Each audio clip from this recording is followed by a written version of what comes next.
어떻게 매경기 잘하지? 이강인 미쳤다 3호 골 폭발. 평점 8.9 역대급 미친 활약. 제로톱 실험 대성공. 이강인 주전 써야 돼.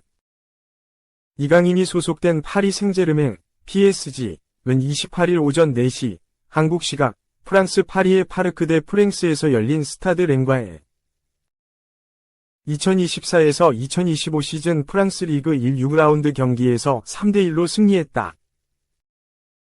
이번 승리로 PSG는 리그 1위를 계속 유지할 전망이다. 선발로 출장한 이강인은 시즌 3호 골을 터뜨리면서 팀 승리에 크게 기여했다. 루이스 엘리케 PSG 감독의 고민은 이 가지였다. 핵심 미드필더인 비티냐가 아직 부상에서 돌아오지 못한 가운데 비티냐 자리에 누구를 넣을 것인지를 고민해야 했다. 스트라이커 자리를 두고도 가짜 공격수로 뛰고 있던 마르코 아센시오가 부상해서 회복되지 못했기 때문에 랑달콜로 무한히를 내세울 것인지 아니면 또 다른 선수로 제로톱 전술을 이어갈 것인지를 선택해야 했다. 이강인이 스타드 렌전에서 가짜 공격수 역할로 출전해 다이빙 헤더로 골을 넣었다. 시즌 3호 골이다. 이강인의 맹활약을 앞세운 파리 생제르맹은 3대1로 승리했다. 엘리케 감독의 대답은 비티냐 자리에 파비앙 루이즈, 아센시오 포지션의 이강인이었다. 시즌 초반 이강인이 좋은 활약을 보여줘도 출전 시간이 라운드마다 줄어들어 걱정이 많았지만 다시 주전 경쟁에서 파란불이 커지고 있는 이강인이다. 이강인은 자신에게 온 기회마다 맹활약 중이다. 오늘 경기도 그랬다. 이강인을 필두로 PSG는 브래들리 바르콜라와 우스망 덴벨레가 좌우 측면에 배치됐다. 중원에는 루이즈, 주앙 네베스, 워렌 자이르 에메리가 나왔다. 루카스 베랄도, 윌리안 파초, 마르키뉴스, 아슈라프 하키미가 수비진을 구성했다. 골문은 파트베이 사포노브가 지켰다. 경기 시작부터 PSG가 선제골을 터뜨렸다. 전반 3분 코너킥을 처리했던 이강인이 다시 볼을 이어받았다. 이강인은 하키미에게 패스를 넘겼다. 하키미가 과감하게 크로스를 올려줬다. 베랄두가 하키미의 크로스를 백헤더로 처리했다. 방향이 굴절되면서 마르키뉴스가 마무리했다. 하지만 VAR 판독 끝에 오프사이드로 처리되면서 득점이 취소됐다. 이강인이 스타드 렌전에서 가짜 공격수 역할로 출전해 다이빙 헤더로 골을 넣었다. 시즌 3호 골이다. 이강인의 맹활약을 앞세운 파리 생제르맹은 3대1로 승리했다. 세트피스에서 계속 이강인이 존재감을 보여줬다. 전반 14분 이강인이 코너킥을 올려준 뒤에 다시 공을 이어받았다. 이강인이 우측에서 순간 속도를 높여 돌파한 뒤 날카로운 크로스를 넣어줬지만 수비가 먼저 차단했다. 이강인의 몸이 가벼워 보였다. 이강인은 스트라이커 자리로 나왔지만 중원으로 내려가면서 중원 싸움에 힘을 보태줬다. 이강인이 삼성까지 내려오면 다른 중앙 미드필더가 이강인 자리로 침투의 공간을 점유했다. 벌써 3호 골. 이강인 진짜 미쳤다. 완전 날았다. 엘리케 감독 역대급. 이강인이 스타드 렌전에서 가짜 공격수 역할로 출전해 다이빙 헤더로 골을 넣었다. 시즌 3호 골이다. 이강인의 맹활약을 앞세운 파리 생제르맹은 3대1로 승리했다. 가짜 공격수 이강인의 위력이 전반 18분 나왔다. 이강인이 빌드업에 관여하면서 우측 미드필더 위치까지 내려왔다. 이때 렌의 수비라인이 전체적으로 끌려왔고 이강인이 뒷공간으로 침투하는 덴벨레에게 환상적인 패스를 밀어줬다. 덴벨레가 완벽한 기회를 잡았지만 어이없는 슈팅으로 옆구무를 때렸다. PSG는 연이어 득점에 운이 따르지 않았다. 전반 19분에는 바르콜라가 좌측에서 환상적인 드리블을 보여준 뒤 크로스를 문전 앞으로 배달했다. 하키미가 페널티 박스 안으로 들어와 슈팅했지만 골대를 맞았다. PSG가 선제골을 터뜨렸다. 전반 30분 중앙에서부터 PSG가 패스를 잘 풀어나왔다. 덴벨레가 바르콜라에게 패스를 보냈다. 바르콜라가 침착한 가마차기로 선제골을 장렬했다. 벌써 3호 골. 이강인 진짜 미쳤다. 완전 날았다. 엘리케 감독 역대급. 이강인이 스타드 렌전에서 가짜 공격수 역할로 출전해 다이빙 헤더로 골을 넣었다. 시즌 3호 골이다. 이강인의 맹활약을 앞세운 파리 생제르맹은 3대1로 승리했다. 이강인은 전반 32분 중앙으로 내려왔을 때 바르콜라에게 침투하라는 손짓까지 보여주면서 장거리 패스를 연결해줬다. 이강인의 영리한 축구 지능이 빛난 장면이었다. 이강인은 전반 33분 좌측으로 빠졌을 때 순간 슈팅 공간을 만들어 시도했지만 오른발 슈팅은 빗나갔다. 전반 35분에는 바르콜라의 패스를 받아 파비앙에게 슈팅 기회를 만들어줬지만 수비가 몸으로 막아냈다. 전반 45분에는 이강인이 뺏긴 공을 다시 찾아와 덴벨레한테 환상적인 패스를 넣어줬지만 덴벨레가 오프사이드였다. 전반전 이강인은 가짜 공격수 역할을 완벽하게 수행해냈다. 이강인이 스타드 렌전에서 가짜 공격수 역할로 출전해 다이빙 헤더로 골을 넣었다. 시즌 3호 골이다. 이강인의 맹활약을 앞세운 파리 생제르맹은 3대1로 승리했다. 후반 시작하자마자 하키미가 덴벨레의 패스를 받아서 득점에 성공했지만 오프사이드였다. 후반 13분 이강인이 득점포를 가동했다. 덴벨레의 패스를 이어받은 이강인은 바르콜라에게 공을 넘겨준 뒤에 페널티 박스로 들어갔다. 바르콜라의 슈팅이 골대를 맞고 튀어나왔다. 이강인이 다이빙 헤더로 마무리했다. 보기 드문 이강인의 헤더골이었다. 리그 6경기 만에 3골을 터뜨린 이강인이다. 지난 시즌 리그 23경기에서 3골 4도움을 기록했던 이강인이다. 리그 6경기 만에 지난 시즌 리그 득점화 동률을 이뤘다.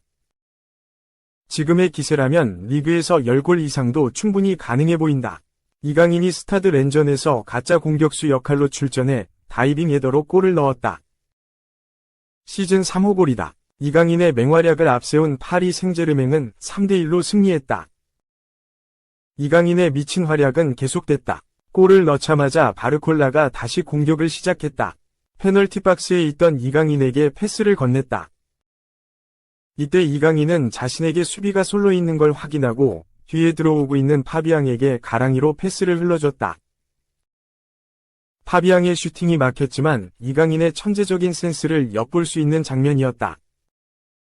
후반 24분 PSG가 경기를 끝냈다. 이강인부터 시작된 역습에서 하키미가 바르콜라에게 좋은 크로스를 넣어줬다.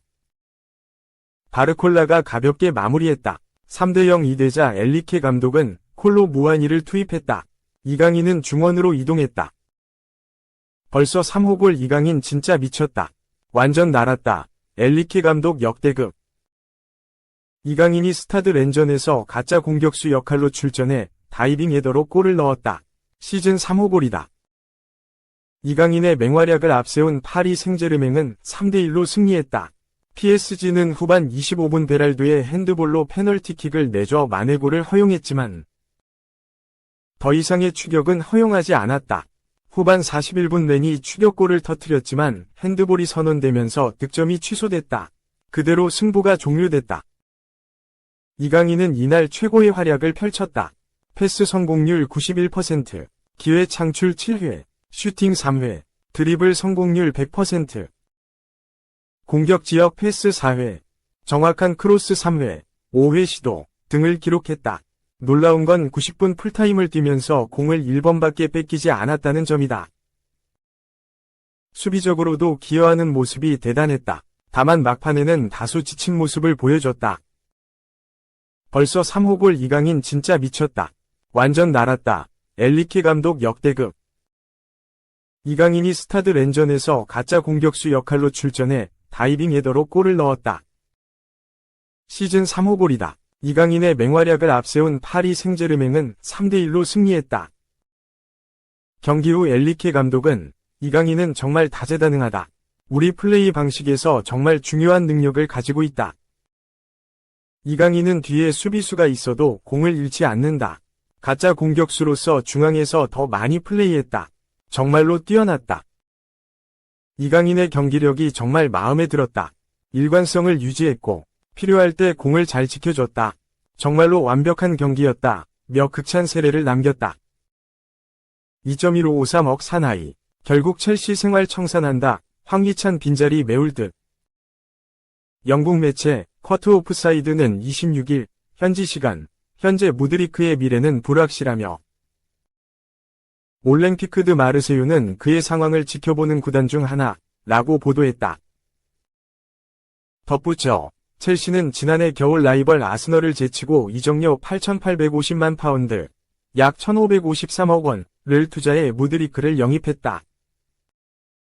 기대감은 컸지만 잘 풀리지 않았고 그는 지금도 자신감을 되찾기 위해 고군분투하고 있다고 밝혔다. 샤흐타르 도네츠크 출신 무드리크는 2023년 1월 첼시 유니폼을 입었다. 유수 B클럽의 관심을 한몸에 받았고 거금을 투자한 만큼 큰 기대가 따랐지만 이는 곧 부담감으로 이어졌다. 무드리크는 63경기에 나서 7골 6도움을 뽑아내는데 그쳤고 프리미어리그에 전혀 적응하지 못한 듯한 모습을 보이며 여론 문매를 맞았다. 올여름 엔초 마레스카 감독 부임 후 분위기 반전을 꾀했지만 택도 없었다. 선수 기용에 있어 자신만의 명확한 기준을 세우기로 유명한 마레스카 감독은 무드리크를 전력 외 자원으로 분류했다. 이번 시즌 출전 시간은 5경기 3일 5분에 불과하다. 성장이 정체되다시피 한 무드리크는 새로운 도전을 꾀하겠다는 입장이다. 영국 매체 풋볼 인사이더에 의하면 첼시 역시 합당한 제안이 들어올 경우 무드리크를 매각할 의향이 있다. 페드로 네투, 제이든 산초 등 공격 자원이 새롭게 합류해 주급 규모를 줄여야 한다. 유력한 행선지로 떠오른 팀은 마르세유다. 특히 로베르토 데 제르비 마르세유 감독은 샤흐타르 시절 무드리크의 기량을 만개시킨 장본인이다. 무드리크 또한 메리트를 느낄 수 있는 이유다. 마르세유는 여름 이적 시장을 통해 황희찬, 울버햄튼 원더러스, 영입에 박차를 가했지만 무위로 돌아가면서 지난 아쉬움을 드러낸 바 있다. 황희찬은 올 시즌 부진의 늪에서 쉽사리 빠져나오지 못하고 있으며 그 사이 마르세유의 관심은 무드리크에게 향했다. 3. 18경기 32골 16살 188cm 괴물 유망주. 메뉴 등록 완료. 아스널 배신. 제2위 반페르시 탄생. 오비 마틴은 아스널에서 엄청나게 잠재력이 뛰어나다고 극찬을 받던 초대형 유망주다. 2007년생으로 이제 16살에 불과한 오비 마틴은 덴마크에서 가장 명문으로 평가받는 코펜하겐에서 성장했다. 코펜하겐에서 오비 마틴의 성장세는 유럽 B클럽들을 설레게 만들었고 이때 오비 마틴을 영입한 팀은 아스널이었다. 아스널로 향한 뒤 오비 마틴은 정말 미친 성장세를 보여줬다. U16팀에서는 수준이 남달랐다. 당시 치도 오비 마틴의 나이는 14살이었다. 이에 아스널은 2023에서 2024 시즌부터는 오비 마틴을 U18팀에서 뛰도록 했다. U18 레벨에서도 오비 마틴은 역대급 잠재력을 선보였다. 리그 18경기에서 32골 3도움을 기록하면서 차원이 다른 유망주라는 걸 입증해냈다. 처음에는 U18 레벨에 잘 적응하지 못하는 것처럼 보였지만 몇 경기 뛰면서 적응하자 득점력을 폭발시켰다. U18 리그 20라운드부터 9경기 동안 1경기도 빠지지 않고 골을 넣었으며 무려 28골을 몰아쳤다. 단숨에 잉글랜드 전역에 오비 마틴의 이름이 퍼졌고 아스널은 초대형 유망주가 나오자 기뻐했다. 그러나 오비 마틴은 프로 계약을 앞두고 메뉴가 유혹하자 팀을 바꾸기로 결정했다. 영국 디 애슬레틱은 지난 7월 메뉴는 아스널과의 계약이 만료된 유망주 스트라이커인 오비 마틴의 계약을 모색하고 있다. 오비 마틴은 이번 주 메뉴의 훈련시설인 캐링턴을 방문했으며 구단은 이적에 대한 초기 논의를 진행했다고 밝혔다.